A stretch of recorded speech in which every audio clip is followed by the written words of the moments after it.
Hi everybody, it's Lisa from SuttonsDaze.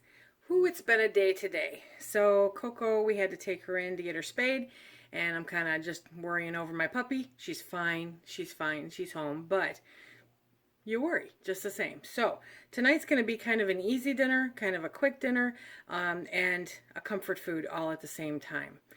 So tonight we're making beef fajita grilled cheese sandwiches.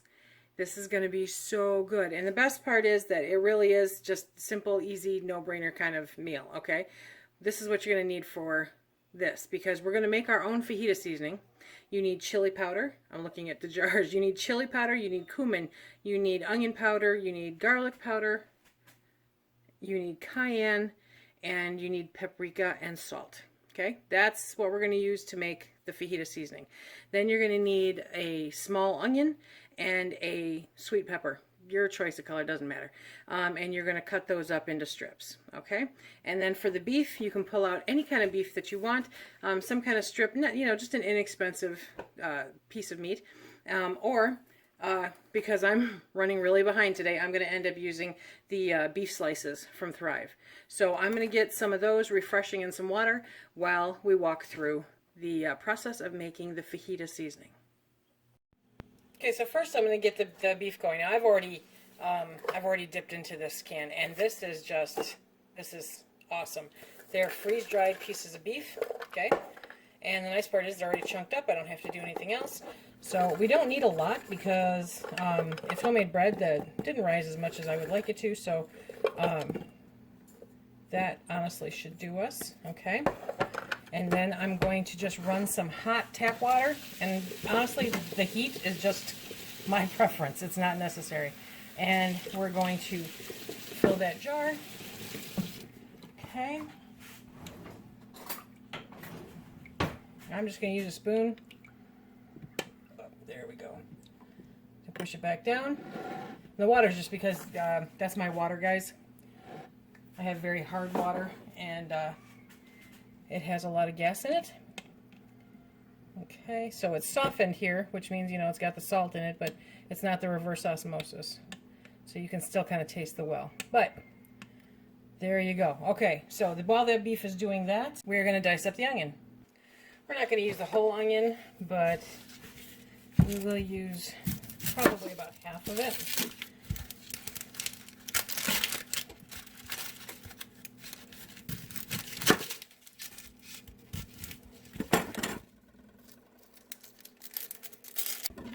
I'm going to get that pan heating up, and I'm going to put some olive oil in there. Okay, so I've got some olive oil in the cast iron pan. I'm going to very simply just slice these and then kind of spread them out into the pan. In a second I'll pan up and I'll show you what happened there. I was gifted a whole bunch of peppers. I didn't have time to deal with them, and I just shoved them into the freezer whole. That's what happens when you get really busy. So I am carving them up whole. And let's see. Be very careful if you do this. I don't necessarily recommend it. Okay, we'll deal with that part. So, but it does make it easier in my mind, because, once you freeze these, they get kind of soft. So now I can cut them into strips pretty easy.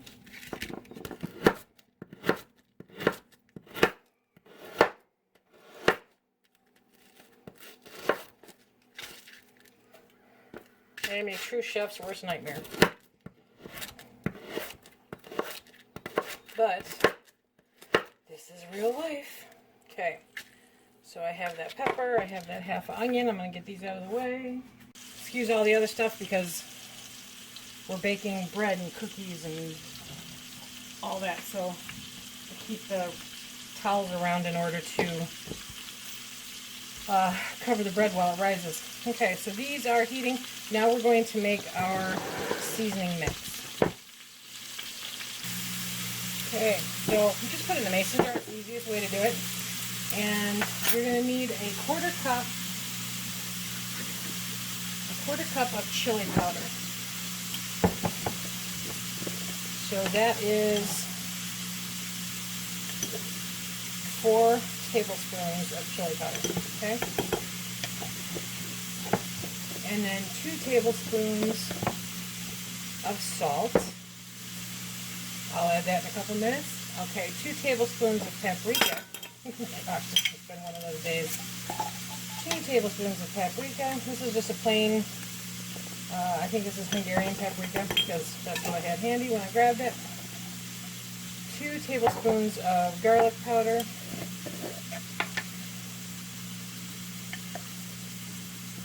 And don't worry, I'll put all this in the description box below. Okay, 1 tablespoon of onion powder.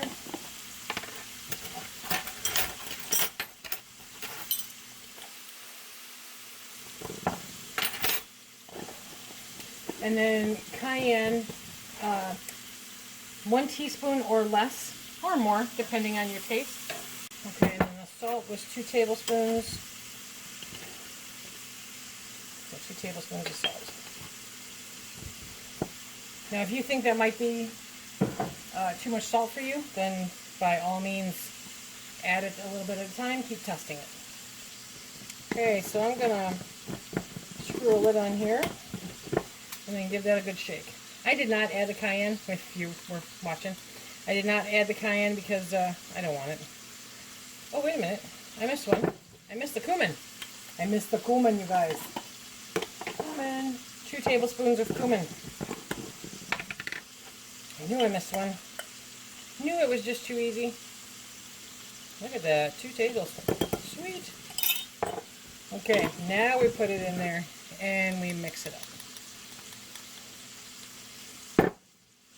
Okay, now to use this, you add about a teaspoon to 2 teaspoons, depending on your taste, per pound-ish of meat. Okay? Okay, so now we are at the beef. And look at that. Can you see that? So it's almost, there's that little piece right there that hasn't refreshed yet. So I'm just going to put that back in. We're going to let it sit for another minute or 2. It doesn't take very long, but it still does take some time. So figure about 5 minutes, okay? So while that is still refreshing, we'll keep going with these. And I will start preparing the bread. Okay, I was baking bread anyway. Like I said, for the fundraiser. And so I just threw in a couple quick loaves of plain bread. And this is just my simple bread recipe. And they did not rise as much as I had hoped, but I think they'll be really good for this. So I'm going to do some nice Texas-sized toast out of it.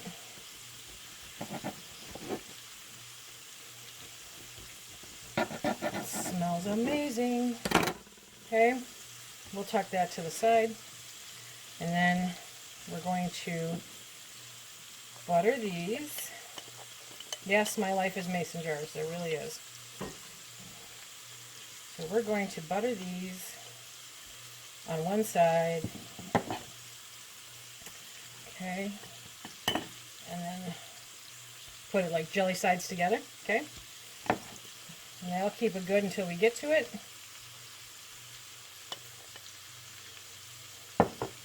Yes, I like a lot of butter when you're making a grilled cheese sandwich. Okay. And now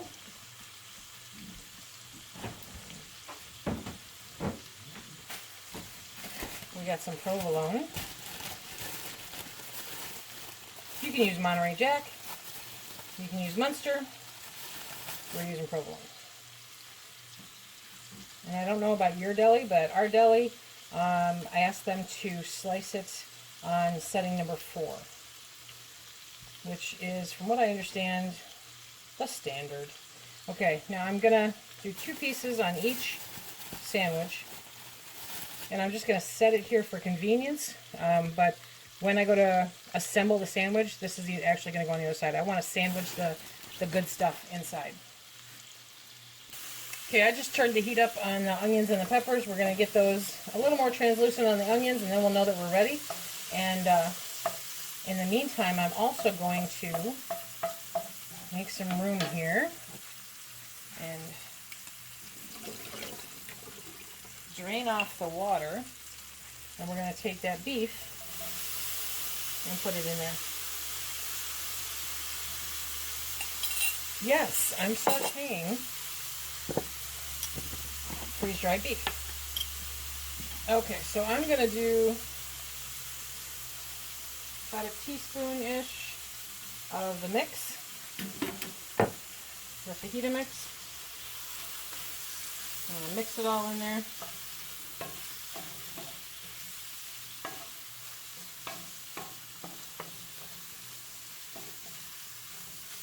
Okay, and I'll be back when that looks like it's cooked down just a little bit more. Okay, those have a nice little char going on it. Took maybe 5 minutes. These are going to be so good. Okay, so I'm going to move that over. Grab another pan. I'm going to let that get heated up. And I'm going to do it like this. Okay, so you put the buttered sides down. Okay.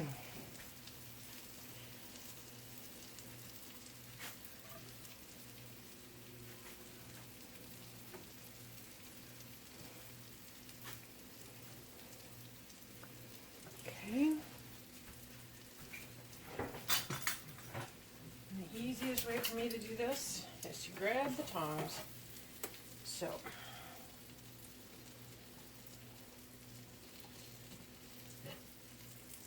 and once they start getting nice and brown, I will flip the one side over onto the other, and the cheese will just, oops, wrong one, will just melt down around it.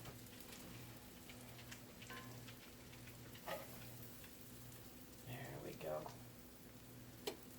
Good stuff. Technically, there's enough here for a third grilled cheese, but these are very small pieces of bread, so the bigger the bread, the more you'll be able to spread that out.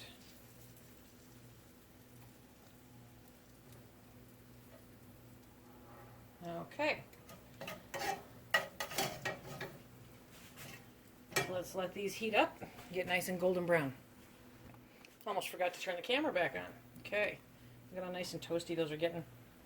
I'm going to need to turn that down. Okay, get that up here.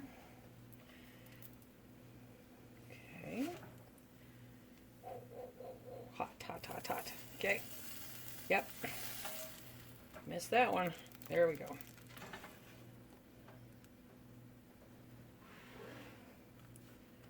Okay.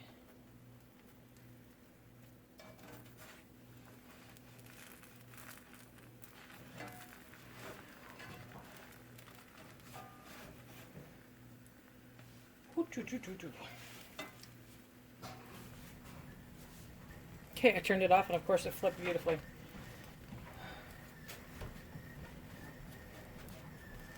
Okay, so we're going to let these get nice and toasty. I mush them down just a little bit. I always did with Texas toast too. First, I want really great coverage as far as grilling the butter. Okay, and those are really hot. And I want that cheese to melt and be ooey gooey and delicious. I'll be back when I get these plated up. Okay, so first I'm going to put it on a cutting board. How do I want to cut this? Okay, these are hot.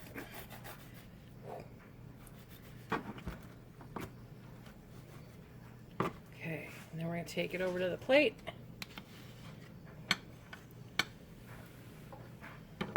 Let me take you down there. Okay, there we go. Look at that. That is a beef fajita grilled cheese. So now if you want to have a lot of fun, you can make up some seasoned potato wedges or french fries with some of this fajita seasoning. You can make up a salad, you know, anything you want to go with it. It's a grilled cheese. It's comfort food. It's good. And this adds a nice little kick to it. I really think you'll enjoy it. I'll put all the information in the description box below so that you can make your own fajita seasoning. And until tomorrow, please remember, if you like what we do here, please hit that like, subscribe, and share. As always, you can check us out on Instagram and Facebook. And the Thrive product that I used, I will put a link to down below. Thanks, everybody. Have a great night. Until tomorrow, be safe.